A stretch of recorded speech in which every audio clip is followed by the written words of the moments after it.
Welcome to Automates, the podcast that brings you musings from thought leaders and industry pioneers who are shaping the way we work, think, and succeed. Each episode is packed with insights, expert interviews, and practical tips that will inspire and empower you to take your business to the next level. So tune in, subscribe, and get ready to innovate with Automates.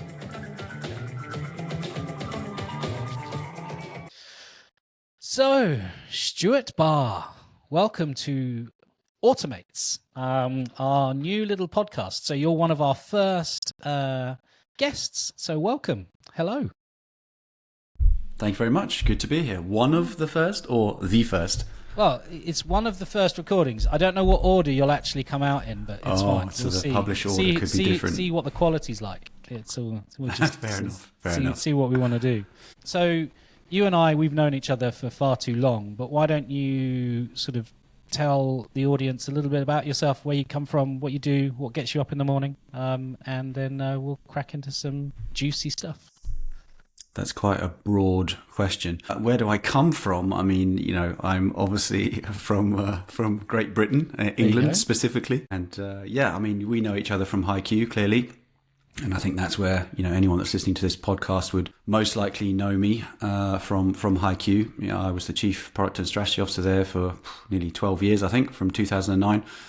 Prior to that, I worked at, I got into the legal sector at Freshfields prior to working at HiQ, which is where I met the founders of HiQ and kind of got involved in that. And before that, professional services and sort of consulting around technology and social computing and stuff like that. So that's kind of, my career background, if you like. What gets me up in the morning? I don't know. That's a good question. I mean, a challenge. I like a good challenge, Ben. Managing you is always a challenge. Well, yeah. So these days it's a bit different to what gets me up. Obviously, I'm no longer at IQ and haven't been for the last sort of 3 years. So now I sit on the board of a couple of different companies. I do consulting and some mentoring for a variety of different organizations and CEOs and founders and so on. Plus have a bit more free time than I used to do some things in my personal life, like golf for my sins, which is probably the worst decision I've ever made, taking up golf. It's the most frustrating thing ever. And playing the drums. I've taken up playing the drums as well, which is really cool. Both of which are very challenging and at times very frustrating. So I like to blend those kind of personal challenges with business challenges of advising companies, helping them grow, actually trying to, really use the many mistakes we made at HiQ over the years and some of the good things we did at HiQ to help other people to be successful. That's, on a kind of work basis, that's what's kind of getting me up in the morning these days. Yeah, it sounds really cool. And it's really varied. I think that's one of the things I enjoy sort of. I wasn't as clever, smart, or early as you guys in terms of HiQ, but I chat to people, maybe not as much, who are starting up or coming out of sort of ventures and stuff, and looking at, okay, well, what did we do wrong? What can we do? The perception was that we were really successful, and maybe something we touch on a little bit later, but sort of you make mistakes and you get through those things, and you sort of see where you get to. And I think that's the opportunity to mentor, as you say, is really valuable. Yeah, I mean, you learn far more from making mistakes than you do from being successful. Weirdly, I saw a YouTube video the other day where Ed Sheeran was saying that, and he was showing a video of himself when he started out when he was like 14 and he was terrible, couldn't sing, couldn't do anything, and then 3 or 4 years later he was successful. But as he said, you learn a lot more from making mistakes, and certainly over the period of being involved with HiQ, as I said, we made lots and lots of mistakes. But what I really enjoy is kind of trying to give some of that learning back to other people. And, they're still going to make mistakes. It's not like I'm going to, just because I'm talking to someone, prevent them from making mistakes. But hopefully you can advise them, set them on the right path and, help them to make better decisions and avoid some of the pitfalls and the stupid things that I've done and that we've done over the years. And I think, that's said for me personally, we've sort of coming into Autologics and starting to look at how we do stuff and how we scale and what that means. Sort of, we might have attempted to do things 3 times at HiQ to get to the end goal of where we were. Ultimately, I can sort of fast track myself through those 3 jumps and adapt it for where I am and what I'm doing. So yeah, it makes a lot of sense. And it's so valuable. I mean, you saw and were part of many of the experiences that we had at HiQ. But back then when we were going through them, we didn't know, and you don't know what you don't know. Yeah. And so, I wish I had my kind of future self to advise me back then. I could have avoided many, many things. So, and I see the same in a lot of the founders that I speak to and people that I work with.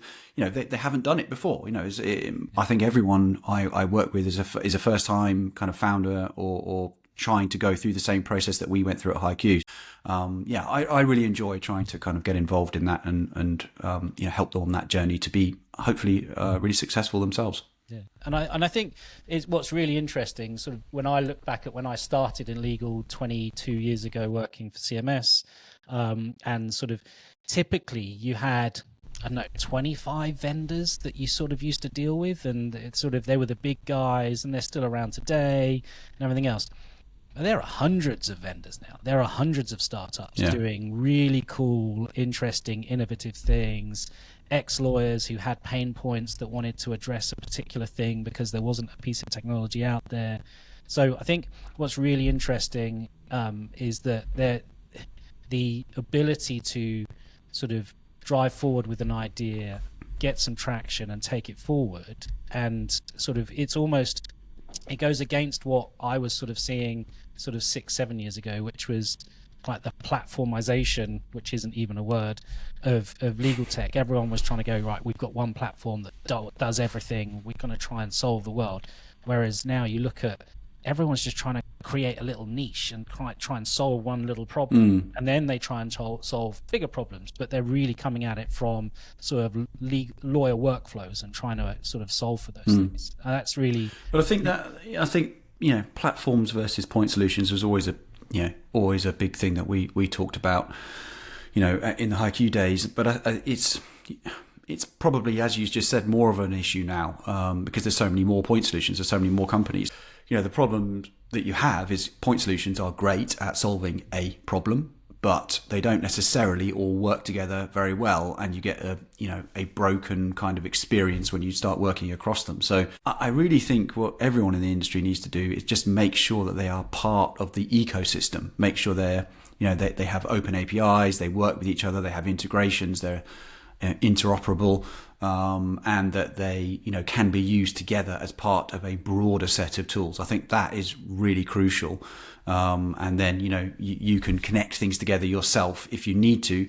If the vendors haven't done it, you can do it. But I think that openness is really, really crucial. Whether or not it's a platform or whether it's a point solution, you should be able to choose the toolkit you want and then assemble it in the way you need.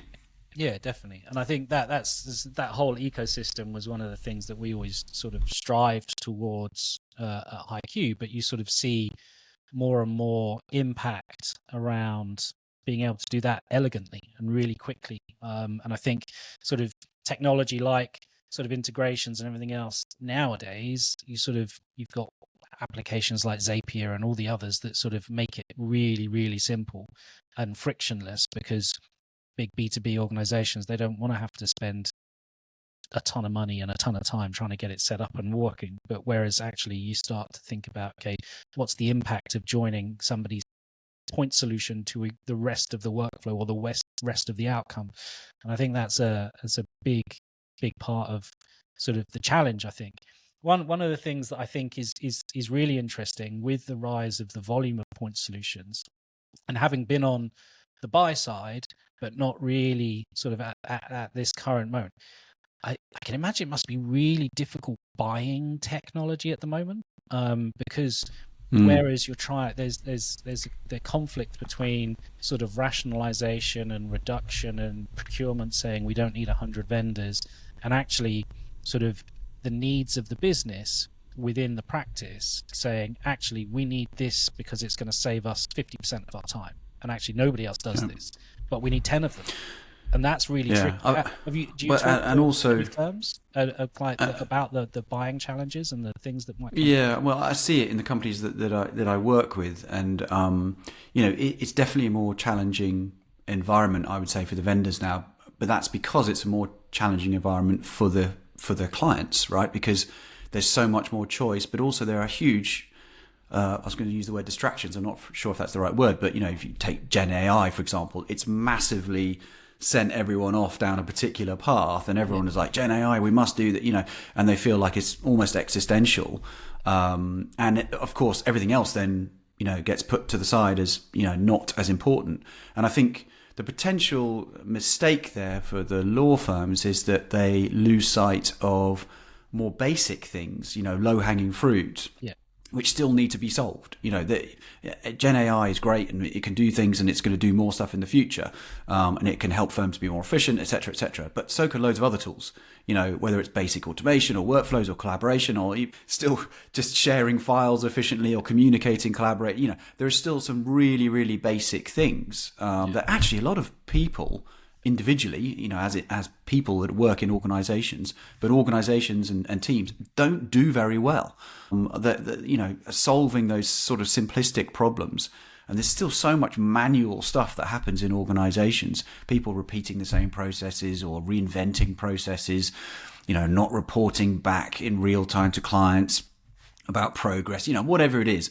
There's a lot of low-hanging fruit. And so, I feel like as the technology landscape has got much more complicated and new technologies, more advanced stuff like AI has come along, it's just made it so much harder to get the right prioritization and the balance between complex, potentially game-changing stuff and day-to-day boring kind of hygiene factor stuff that you just need to do, which is basic, but actually still really, really important to get right.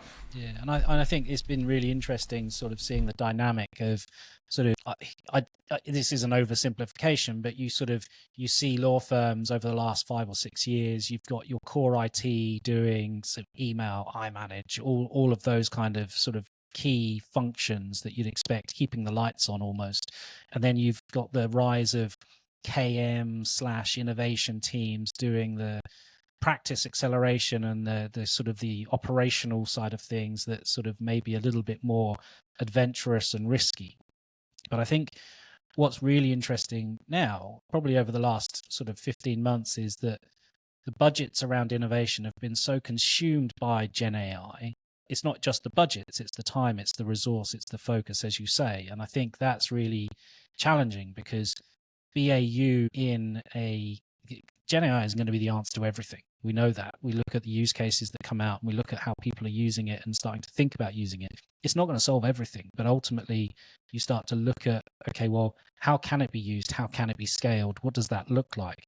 But then you come back to the core of, okay, well, it's a knowledge function. It's information architecture. It's understanding your data. It's understanding sort of what your processes are, not just providing a chat interface to go and chat to Bob or whatever you've called it. I think it doesn't, like you say, it doesn't solve everything, and there's still lots of other stuff that needs to be done. I think what people are probably struggling with is how does that fit with everything else that needs to be done? What does it potentially replace or negate the need for? What do you need to complement Gen AI, etc., etc.? But yeah, but that's the challenge in the industry at the moment, and I think it does make it hard for vendors. It's a very, very, very different industry and landscape now than for example, 15 years ago when we were kind of at the start of the growth journey for HiQ. So it's when I sit on the board of a few different companies and I see those challenges every day. But there's still lots to be done. There's still interesting. I've been quite pleased to see recently a great reactions to some of the more simplistic tools that I'm involved with, which still just solve a problem. Good old fashioned, you have a problem, we have a solution. Great. Let's implement it and get some good value from it. And I think it's even more important now for people to be able to kind of articulate the value proposition of what they're selling, and focus on solving real world pain points, rather than perhaps grander, longer term visions. I think it's more important to be a bit more grounded these days. Yeah, I think so. You mentioned something about sort of one of the gaps or challenges around sort of repeatability, templates, process automation, on that side of things. Obviously, I'm going to talk about it because that's sort of this world that we live in. But I'm going to come at it from a slightly different direction. One of the things that we've seen over the years is not just from an Autologic's perspective, but the idea that process and productivity gains and efficiency gains are all talked about, but it's really hard to drive that kind of change and adoption of these kinds of technologies, because you're, as you said, sort of, you've got one process for one thing, and then you're going to reinvent it for the same thing, but just because it's a partner that sits around the corner. And how do you, I mean, I can talk to what we see, but how do you see the challenges? Because I don't think that challenge around adoption, around sort of that process engineering kind of world, it's a real world kind of thing, because people don't like to be told how to work, if that makes sense. So how do you see, Yeah, well, I how do you mean, see the adoption of those kinds of things rolling through? I've always said the technology is the easy part, to be honest. Actually, relatively speaking, it's quite easy to build a product that does something, right? Hire a bunch of engineers and build something. I'm oversimplifying it clearly and underplaying maybe my own career there. But once you've built the product, actually, that's when the hard work begins. Because, as sort of I was saying earlier on, first of all, you've got to convince people that they need it, right? And that they should implement it to solve some kind of problem. But then you've actually got to implement it and maybe, depending on what it is that you're selling, change the way people work. And it's, I think it's the cultural inertia within organizations that is the biggest barrier to that. They don't want to change. Most organizations would rather stay in the same state that they are in, and preserve the status quo, than adapt, transform, change into something else. And that's just the way of the world. And we're all like that. None of us really like, once we get settled into a routine and we're doing something, we know how to do it and it works for us. It's like, well, why change it? If it ain't broke, don't fix it type thing. But of course, there are potential huge gains to be made if you can change the way you work, and, automation, repeatability, visibility of information, transparency, communication. There's just so many aspects to these things that can be massive improvements, but it's the people side of it that is the most difficult. And for a software company like Autologics, or HiQ was the same, and Legatics and Syncly that I'm involved with, for those guys, customer success and the onboarding process, and then the guidance through the implementation of the software, and then the ongoing kind of investment that you need to make in your customers, so that they are, Ben, when we were doing it, I used to talk about education and enablement. I mean, that is essentially what you have to do constantly. You're constantly trying to educate your customers on what you do, what they can potentially implement, what problems they can potentially solve. But then you've got to try and enable them to actually do it. And sometimes that's not easy, because you can't do all that yourselves as a vendor. You have to have a team of people effectively in the customer that does it. And so I've seen over the years massive variance in customers that are able to make use of technology. Mostly, I would say it comes down to how much resource they have available to themselves internally, as well as that cultural desire to drive change.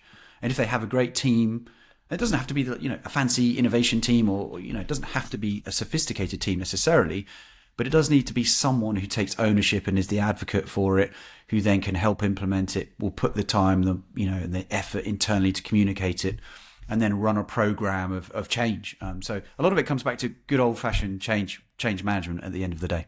Yeah, I mean, I'd sort of, I can't remember whether it was a blog post or an article or something on LinkedIn, but I sort of wrote something where we have that real challenge with what we do is process reengineering, process orchestration, workflow automation, the whole kit and caboodle.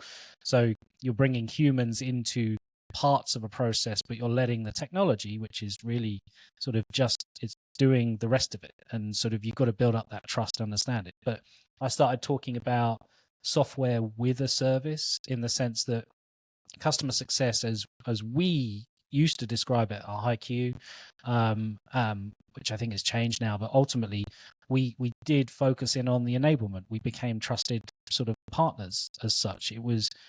Wasn't a chargeable service. It was something that we did on top of selling the actual license, really. And that evolved over time, and it was one of those things. But I think that idea that when you're only going to be as successful with the technology play as well as you become part of that sort of core team and what you're doing and how you do it. So that idea of software with a service is, I mean, it's not a new thing, but there aren't typically you don't really consider it as a startup. And when you're looking at things, you think about, okay, well, what costs have I got? Well, I've got I've got engineers, and I've got hosting, and I've got this, and I've got but actually the time and effort that you put into an onboarding program and a customer experience program, and then ongoing support, enablement, and education, I think it's massively understated in organizations of our size. It's almost a given. Yeah, we'll get it in there and we'll sort it out. But actually, I think the as you scale and as you become more sort of focused on it, not focused on it, but focused on scaling, it's the go-to-market, it's the sales. Can we increase our headcount in sales? Can we do more marketing? Can we do this? Whereas actually, I think there's an equal, whilst it doesn't return the same revenue, it creates stickiness and it creates that kind of experience where people want to partner with you and want to grow with you. Well, I think in a way, we're talking very much about scaling software companies here, but in a way, it's probably one of the biggest challenges, I think, is how do you scale customer success? Because actually, when you're a small company and you've got a small number of customers, you can invest quite heavily in those customers. I mean, I remember in the early days of HiQ, we would literally bend over backwards for any customer, really anything they wanted. And, literally, you had AJ or Vinay or myself or whatever, literally dealing with support tickets ourselves personally and seeing things through to conclusion, making sure it was all sorted. As you scale, that becomes completely untenable. You can't have the CEO or the, whoever doing that kind of work. So how do you scale that experience and evolve it, to what your customers need as they change, and the way that your software changes and the way that you implement it changes? Certainly that was a huge point of learning. And as you know, we went through multiple different iterations of that at HiQ and how, we would approach trying to solve for that. Yeah. And at different times we had maybe a different emphasis on driving revenue versus the success in inverted commas, which of course ultimately leads to revenue. And the way we set up the team and the types of people that we used in those roles, are they product experts? Are they deep kind of domain experts, or are they more account managers? There's so many different aspects to it. But even then, even when you've got that sorted, how do you scale that? So you can maybe go from a 10 customers to a few hundred customers, but how do you take that model to thousands of customers, like a really high touch model? Then you have to kind of try and digitize your customer success, try and get it into, those are the sorts of challenges we started to kind of look at just as we got, acquired by Thomson Reuters. That was the next phase on the journey that we never had to kind of go through effectively. But, that is the big challenge. How do you scale that high touch, feeling that you, are really close to your customers and you're very attentive and you're really helping them? How do you scale that out to hundreds or thousands of customers? Very difficult to do.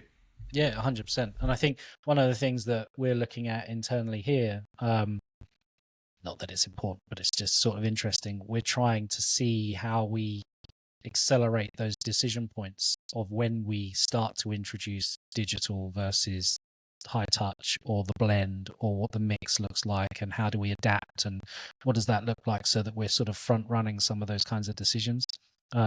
Probably 8 years ago, 7 years ago, 6 years ago, it was tricky to sort of bring all of that together at the scale we were without real concerted effort.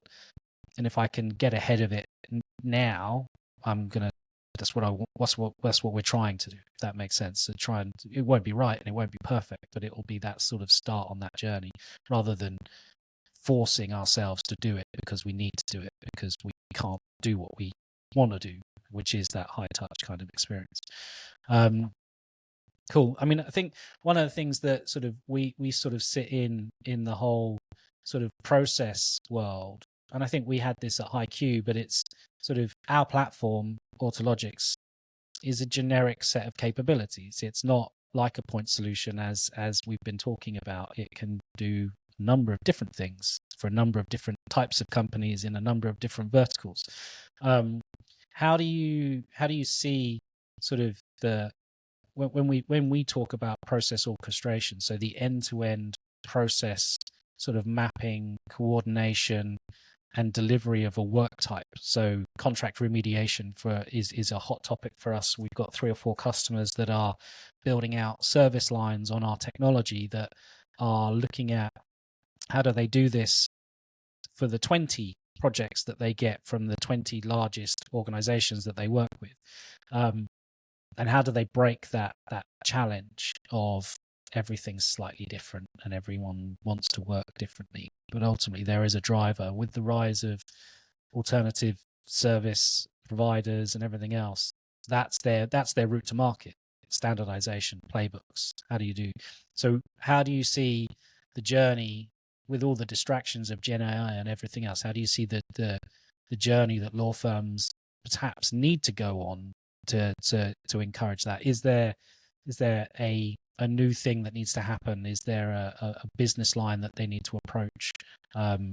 Is it just the type of customers that they're working with? How do you see, if a firm wants to adapt and drive in that direction, what do they need to think about?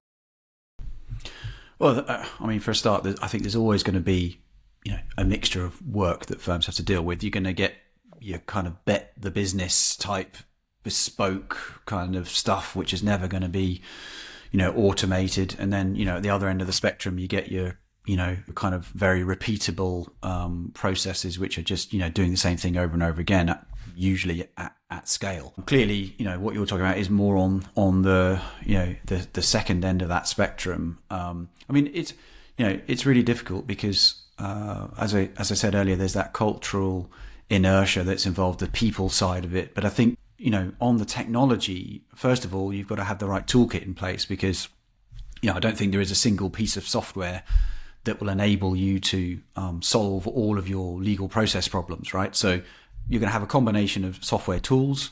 As I mentioned earlier, I think it's critical in the industry now, ever more critical, for your software tools to be interoperable, part of the legal tech ecosystem, with open APIs and integration, so that they can be used together.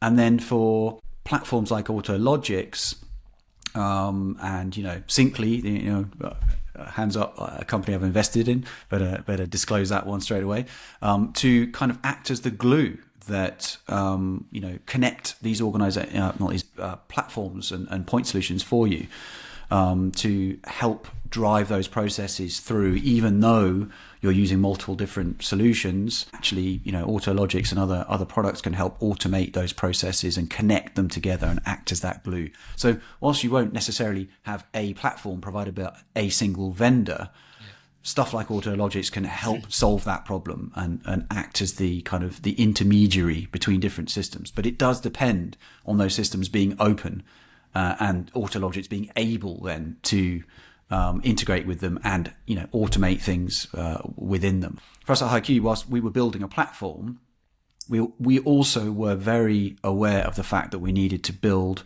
an open platform, one that other people could integrate with and that we could integrate with other people and be part of an ecosystem. And for us, that was extremely important. So even if other vendors out there that might be listening, that if they're building platforms, you've still got to be open and you've still got to integrate with other platforms and other point solutions.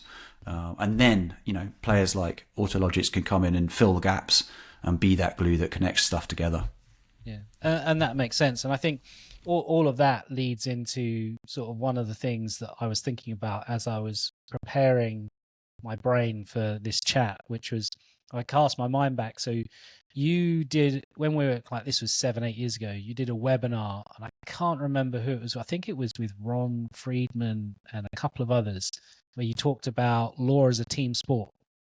And so the rise of sort of experienced professionals that support the legal teams to go and deliver solutions, to build things, to sort of... And legal engineers, the rise of the legal engineer was a blog post I wrote back in 2015 or something. Yeah. But you look at how that, but it's sort of, and it's something that you talked about earlier, sort of the technology side of things, sort of easy. It's not obviously easy, but it's sort of easy. But it's how do you bring together the right people at the right time to provide the right kind of input to make the right kind of outcomes. And I think that I've seen that rise, but I don't know if I've seen that rise as much as I would have expected it to. So sort of when I talk to prospects and customers, and I'm talking to different teams, and I'm trying to work out, okay, well, what does you're delivering a particular work type doing a thing. Who's got input? and how much of that input is sort of secondary, i.e.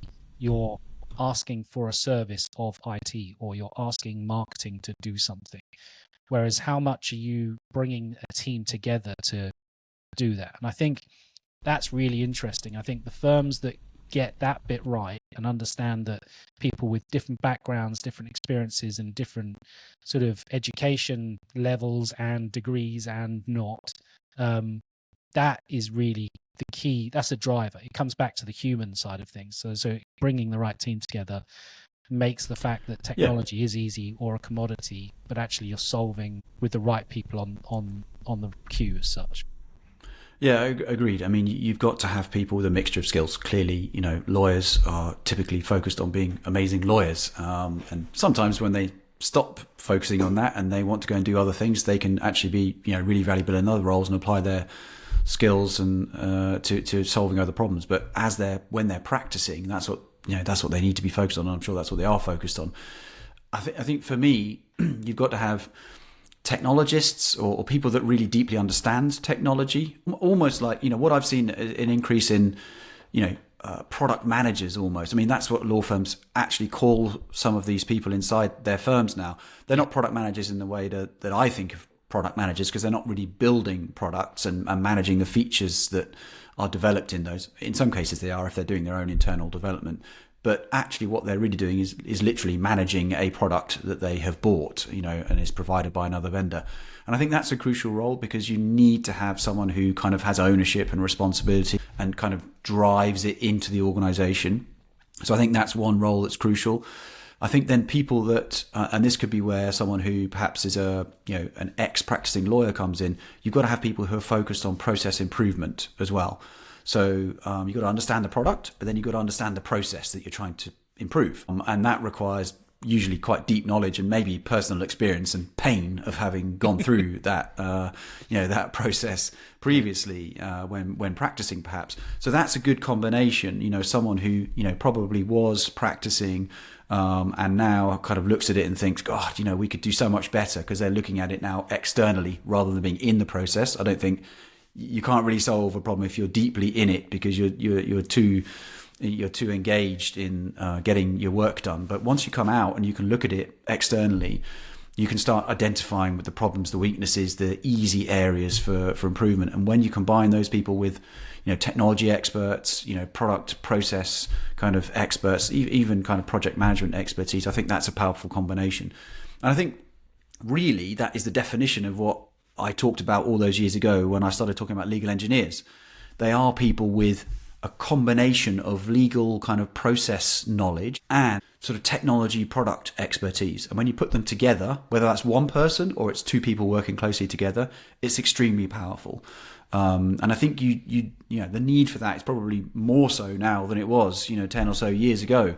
With the complexity of the technology that we've talked about, and the ever more, all the different options you have now to solve problems. You could probably solve the same problem in 100 different ways now. Yeah. So I think I was just go on. I was just going to say, and I think I was just going to layer on.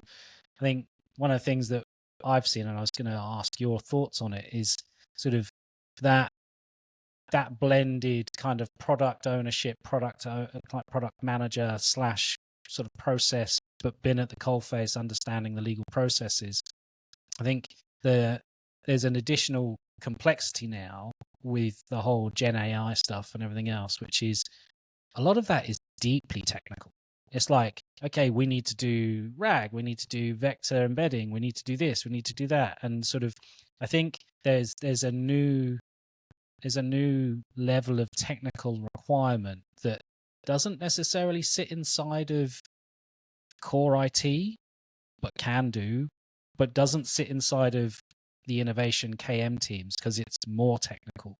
And I think there is a rise of that kind of need for that kind of experience, because obviously everyone's running around like headless chickens trying to chase the Gen AI dream, but it's very difficult, which is why you sort of see productized versions being sort of adopted so quickly and easily. But I think, what do you think around the need for that level of proper understanding of that kind of technology, and where would you? It's an interesting question, isn't it? And I think For me, I've always had, I clearly would have coming at it from my perspective, but I've always had a bit of a problem with law firms trying to be software companies, right? It's never made a lot of sense to me, when there are products out there that you can take off the shelf. Okay, maybe it takes some implementation effort and tweaking, or maybe even working with the vendor to build the exact solution that you need. So I would counsel against law firms trying to get too deeply technical. I think the solution market will come to them eventually, at least. And I think with any new solution, there'll be this initial scramble to try and come up with solutions, and because the vendors haven't yet caught up with that need, there's a bit of a lag probably, and an interim period where the most innovative firms will invest in the technology and their own their own kind of solutions. Ultimately, I think that will get leapfrogged and overtaken and effectively productized and commoditized. Yeah. So we're probably in that interim stage at the moment where the most innovative firms are wanting to do it quicker than the market is providing solutions for. And so they're having to invest more in those technical people and to get out there and get ahead. And that's fine, I guess. But I don't think that's the long-term way to approach it. The long-term, the most innovative firms I have seen are the best at leveraging the technology that already exists rather than building it themselves. Yeah. I've seen very few firms be successful at actually building technology and that being the long-term most successful solution for them. In fact, the opposite, I've seen multiple times where they build stuff and ultimately have to bin it because they actually can't hang on to the developers that originally built it. They never really think about the ongoing costs. You think about, okay, well, it'll cost us X amount to build it up front and it'll take us 12 months. Great. But what about the next 5 years of constant evolution of that product and maintenance and, investing in it? Because that's what a product company does. They have a whole team and their whole reason of being is to build and improve and, keep evolving their product. So it's really difficult, kind of contradicting what we said earlier on. It is difficult building software, right? It isn't easy. And it's not easy for a company that isn't fully focused on doing that. In direct answer to your question, I do think at the moment, yes, there is need for quite technical people to really understand the products that are out there and the products and the solutions and the different productized or commoditized versions of GenAI that are starting to emerge are all different, and you're going to need to understand them and how to apply them. But I think over time that need will probably decrease as the use cases become more clear, as the product becomes more mature, more tailored to those use cases, and everything evolves. But for now, I think it's complex. It's a combination of people that understand the processes and the problems that you're trying to solve, and they deeply understand them, mixed with people that are technical enough to be able to take the right technology and working in concert with those other people to apply the technology in the right way to solve the problems. It is a blend of technical and kind of domain expertise, if you like. Yeah, makes sense. So we're going to wrap up shortly, but I think that Stu Raz would probably kill me all the way from Australia if I didn't give you the chance just to sort of say a bit more about Syncly. You've obviously talked about Syncly a little bit, but tell us a little about Syncly and where you are and what you're trying to solve for. Yeah, sure. Well, actually, before I talk about Syncly, I will just give a shout out to the guys at Legatix as well. So, I've sat on the board of Legatix for the last 3 years, and much like we've talked about, that's a tool for solving transaction management, really, and trying to improve the processes. It's very much in line with the sorts of things we've just discussed. Trying to improve the way people work, and applied specifically to transactional matters. And with Syncly, the premise is similar. We're actually trying to solve, I think, a really simple problem, which is how do you move your data around, and how do you keep your data in the right place and make sure it's secure and that you've got control of it, and that it isn't where it shouldn't be. So, in a nutshell, Syncly enables you to connect up multiple systems. For example, I manage your net documents to things like HiQ or Opus 2. And you can, connect your documents and data and move it around either as a kind of a one-off or as an ongoing synchronization. And that's the kind of the base use case. But actually, perhaps arguably the most interesting bit is it also enables you to kind of archive your data at the end of a transaction. Okay. So let's say you put a load of data up into HiQ, and then you, at the end of the day, you need to ultimately close that down. What we found, as you all know, at HiQ over the years, is people are really good at putting data into systems. They're not very good at taking data out of systems. So it can get a little bit out of hand sometimes. And, from an information security perspective, from a risk perspective, that isn't usually a good thing. So it also helps you get your data out of these systems and make sure you are compliant with whatever your kind of internal and client, based policies are. So yeah, syncing data, moving it around, being compliant, reducing risk, and making sure you have full control of your data at all times. I think we've just ticked off the Syncly bingo card of value prop there. Well done. Congratulations. Cool. Stu, it's always good to chat. I think, as you said at the beginning, I think we spent nearly 10 years working together, which is probably why I'm grey, but you were already bald, so I can't be blamed for that. So, I'm also much greyer than I was before I met you, Ben. Well, it's probably AJ's fault. Let's blame AJ. I blame him. He's also more grey, so, perhaps we're all to blame. Yeah. But thank you very much for your time, buddy. And we'll catch you soon. Great. Thank you very much for having me. Cheers, bud. Cheers.